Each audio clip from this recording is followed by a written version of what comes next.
Hai, jumpa lagi dengan saya Tasik Darmana. Sekarang kita membahas tentang pencacah atau yang lebih banyak dikenal dengan sebutan counter. Ya, nah, kalau sudah masuk pencacah atau counter, inilah baru yang kita namakan rangkaian sekuensial. Jadi di dalam pembahasan tentang pencacah atau counter ini nanti akan kita temukan di mana letaknya sekuensial. Artinya adalah suatu proses deret hitung. Ya, artinya di situ ada hitungan. Maka pencacah atau juga counter atau juga dia disebutnya dengan hitungan, suatu proses hitungan, ya. Nah, sekarang kita masuk ke pencacah dulu, ya. Di sini pencacah kita lihat ada jenis-jenisnya. Yang pertama, jenis pencacah. Kalau kita lihat dari pemberian sinyal clocknya, jadi ingat di sini sinyal clocknya, ya, maka dia ada dua jenis. Disebutnya dengan pencacah sinkron atau dikenal dengan synchronous counter. Ya, jadi sinkron artinya clocknya diberikan secara bersamaan. Ya, maka di sini ini adalah clocknya. Ya, ini adalah clocknya, ini juga adalah clocknya. Ya, jadi itu disebut dengan pencacah sinkron, ya, atau synchronous counter. Ya, di sini clocknya jadi satu. Flip flop apapun nanti, mau JK, SR, ya, kalau dia clocknya jadi satu, dia adalah synchronous counter. Ya. Kemudian yang kedua adalah asynchronous counter, artinya pencacah tak serempak. Ya, kalau sinkron itu disebutnya dengan serempak, di sini asinkron itu tidak serempak, tak serempak. Maka cirinya adalah kita lihat clocknya. Ya, clocknya flip flop yang pertama dia diberikan clock langsung. Flip flop yang kedua clocknya diambil dari output flip flop pertama, key-nya. Ada yang dari key-nya, ada yang key bar. Ya, nanti kita lihat perbedaannya kalau di contoh-contoh pembahasannya, ya.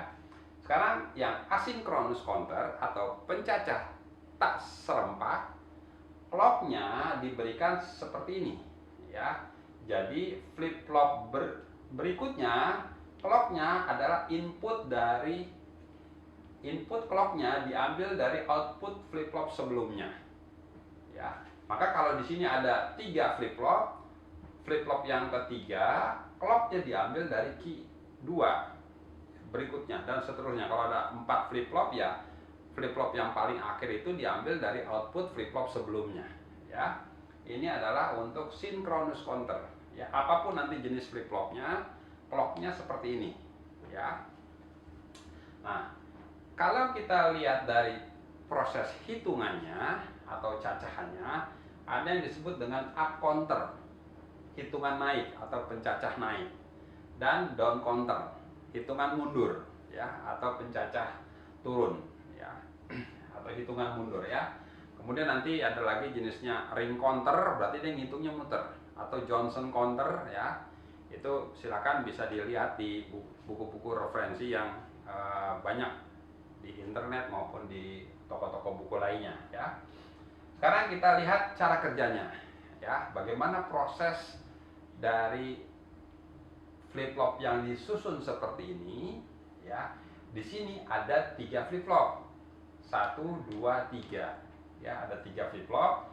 Saya namakan di sini flip flopnya, outputnya adalah key 2, ini flip flop kedua, flip flop ke-1, flip flop ke-0. Jadi saya ambil inisialnya 0 1 2. Ya, jadi ada 3 flip flop. Tapi saya ambil hitungan dari 0. Key 0 flip flop 0, key 1 flip flop 1, key 2 flip flop kedua. Ada 3 flip flop. Key barnya tidak saya pakai, diabaikan. Kita ambil dari key-nya aja. Ya. Kemudian clock-nya itu seperti ini. Ini sinyal clock. Kita lihat di sini ada bubble. Ya. Jadi semuanya ini sama nih, ada bubble-nya.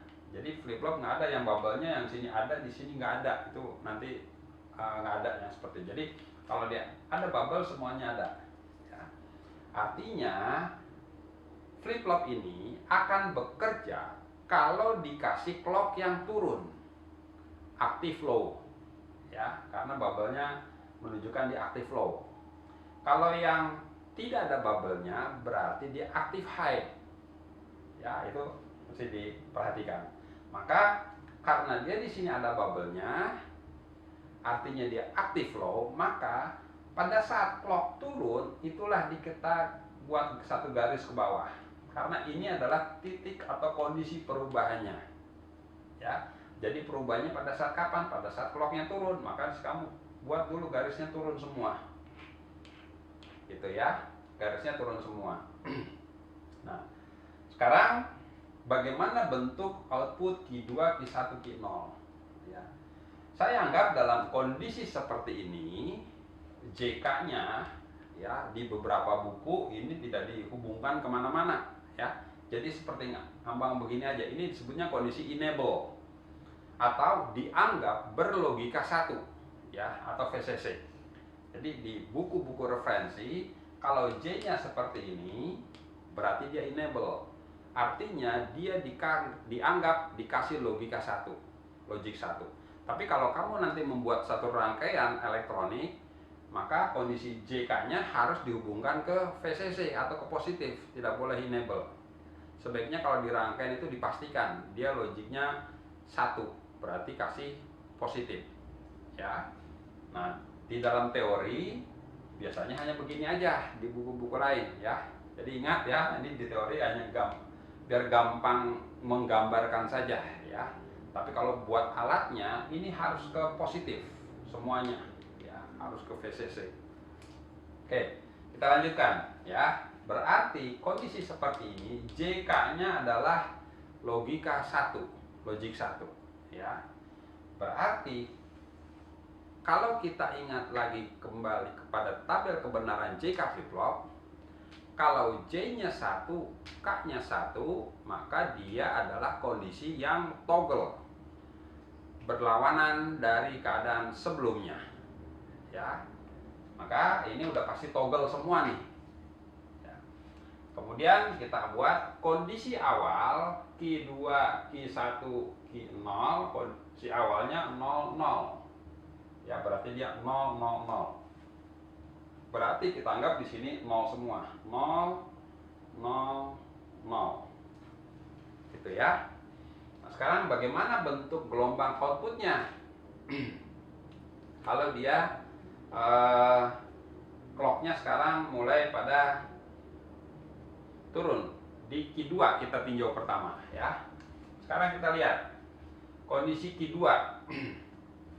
Begitu dia turun ya, turun clocknya, Q ini adalah clocknya turun, berarti Q2 yang sebelumnya 0 dia harus toggle, kebalikan dari sebelumnya. Sebelumnya apa? 0 berarti dia naik jadi 1 itu ya.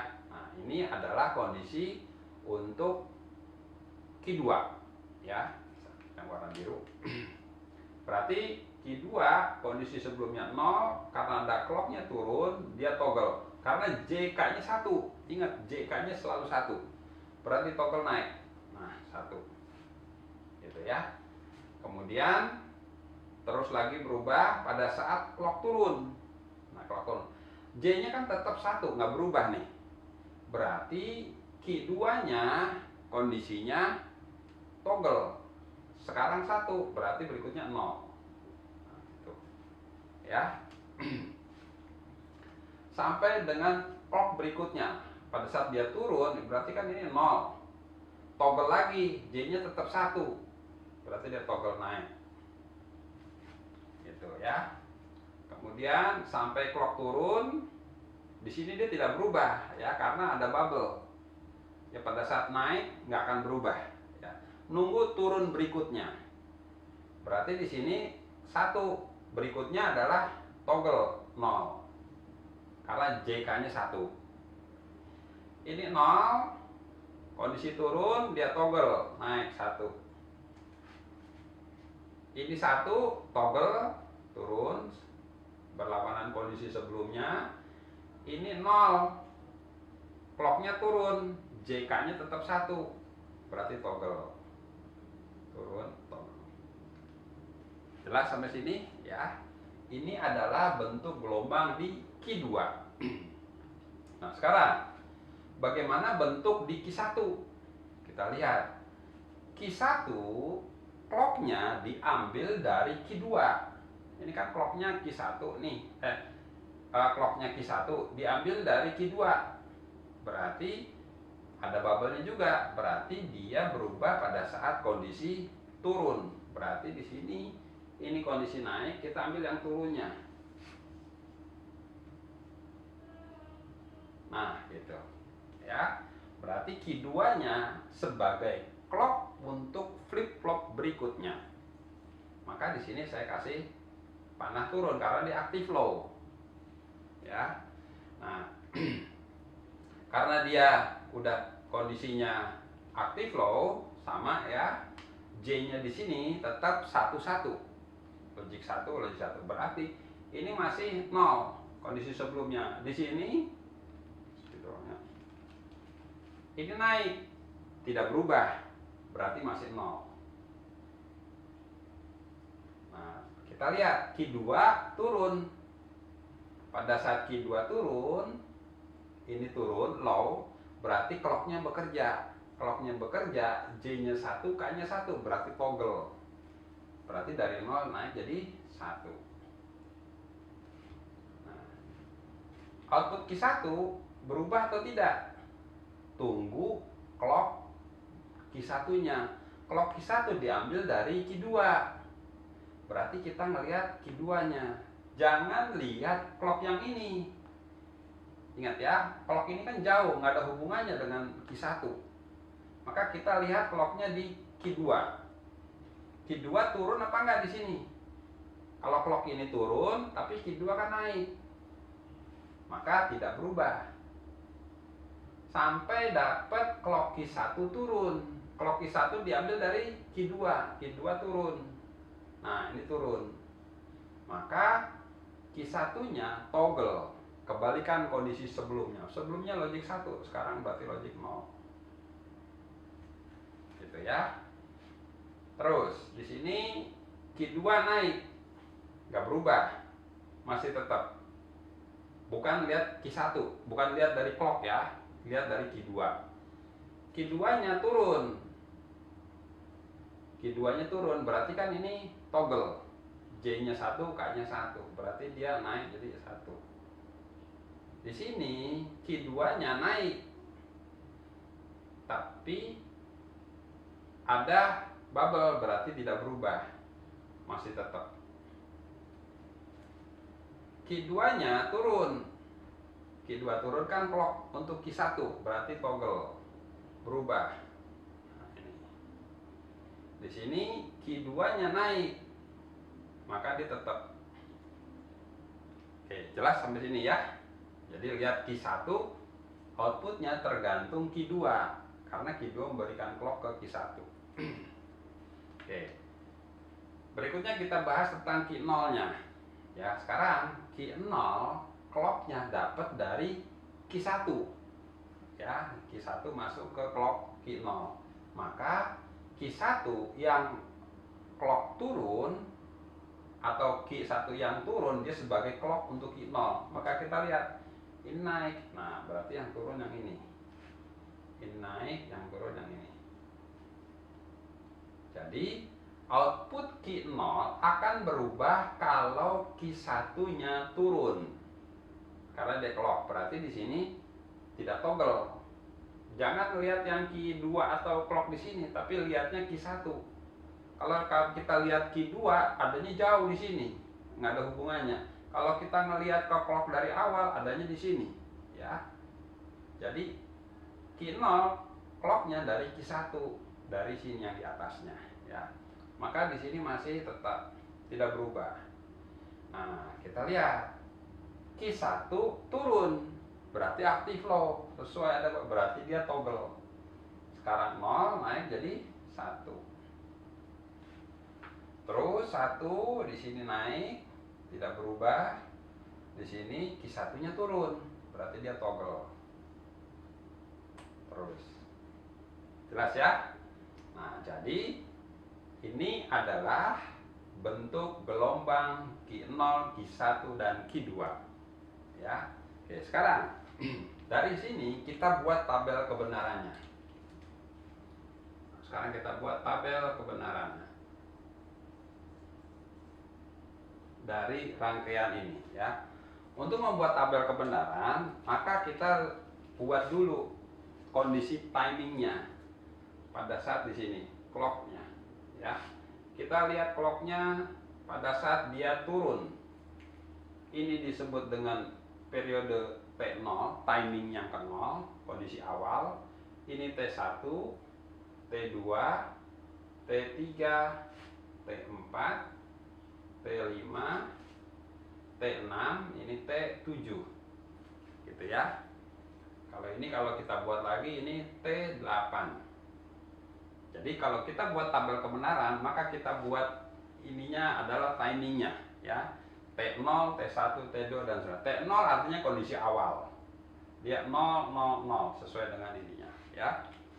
Nah, sekarang kita masuk kepada tabel kebenaran. Di dalam membuat tabel kebenaran, maka kita gambarkan di sini kondisi T-nya. Ini T-nya ya, periode T-nya. Kemudian di sini yang kita gambarkan adalah Q-nya ya. Berarti di sini Q0, saya buat tadi Q0 yang paling akhir, Q1, Q2 ya. Nah, ini saya gambarkan begini. Ini spidolnya udah mau habis ya. Nah, kondisi T di sini adalah T0, T1, T2, T3, T4, T5, T6, T7 ya. Ya, di sini kita gambarkan cara menggambar tabel kebenarannya ya. Nah, setelah kita gambar tabel kebenarannya, kita tentukan Q012-nya dari tabel ini ya. Kita lihat kondisi T0, Q2, Q1, Q0 itu adalah 0, 0, 0. Jadi kita lihatnya ke bawah ya.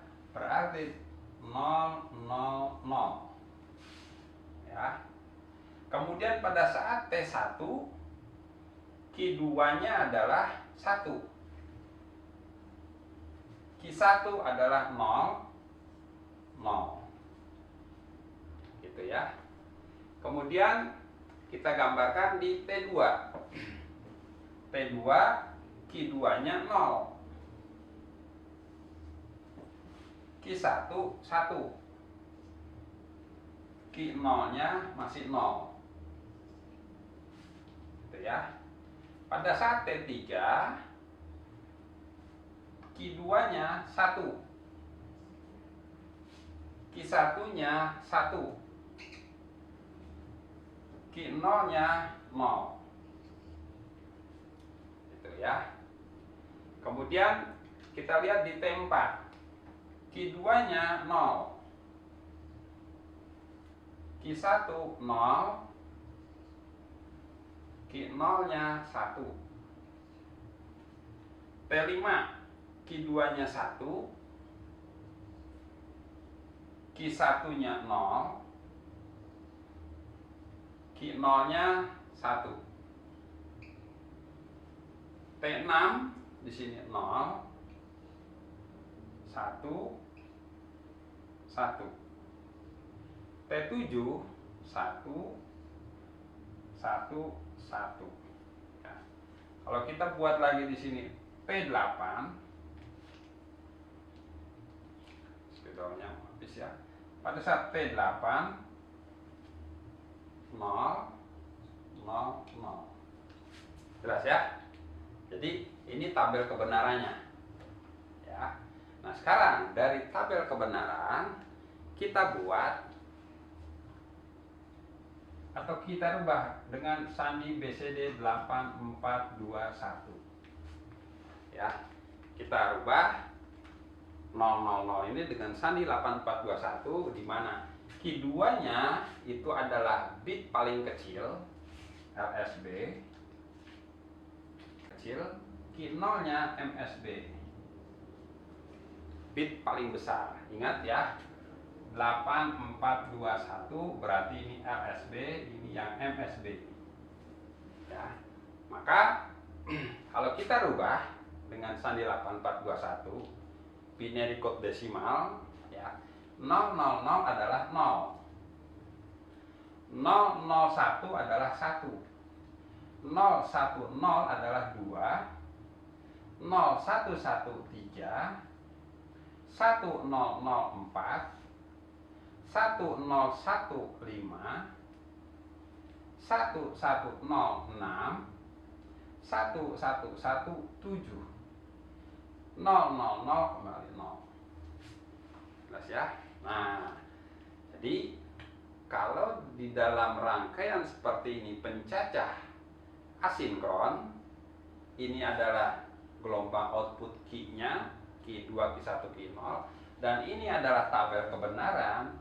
Kalau tabel kebenaran ini saya rubah dengan sandi 8421, maka perhatikan ini outputnya. Berarti dia membentuk suatu proses hitungan. 0, 1, 2, 3, 4, 5, 6, 7.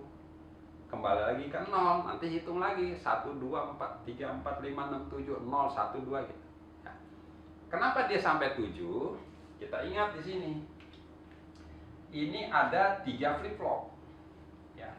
Berarti 3 flip flop. Berarti kalau dia 3 flip flop, maka menghitungnya dari 00 sampai dengan 11. Berarti dia gitu 000 sampai dia 111. Ya, berarti kalau dirubah 00 sampai 11, maka di sini dari 0 sampai 7. Maka dia ada berapa hitungan? Ada 2 pangkat 3 hitungan. 2 pangkat 3 adalah 8. Berarti dari 0 dihitung ya, 0, 1, 2, 3, 4, 5, 6, 7. Ada 8 hitungan. Ya, jadi kalau dia ada 3 flip flop, maka menghitung dari 0 sampai 7 dan ada 8 hitungan, 2 pangkat 3. Kalau ada 4 flip flop, nah sekarang kalau ada 4 flip flop, berarti dia menghitung sebanyak 2 pangkat 4. 2 pangkat 4 adalah 16. Ya. 2 kali 2, 4 kali 2, 8 kali 2, 16. Berarti dia menghitungnya sebanyak 16 kali. Dari berapa? Dari 0. Kalau dia 4 flip flop, berarti dari 000 ada 4 bit sampai 1111. 4 bit. Maka kalau dia menghitung dari 000 sampai 11, ini ada sebanyak 16 hitungan, yaitu 0000, 0001, 0010, dan seterusnya. Jadi dari 000 adalah 0, 0001 adalah 1, 00102, 00113, dan seterusnya sampai 111 adalah 15. Ini adalah 0. Gitu ya. Oke, nah ini dari sini kita tahu bahwa flip flop yang disusun seperti ini akan menjadi suatu proses hitungan 0 sampai 7 ya. Maka inilah yang dinamakan sekuensial. Satu ada deret hitung ya. Menghitungnya dari 0 sampai 7 berarti hitungnya naik. 0, 1, 2, 3, 4, 5, 6, 7 berarti dia naik.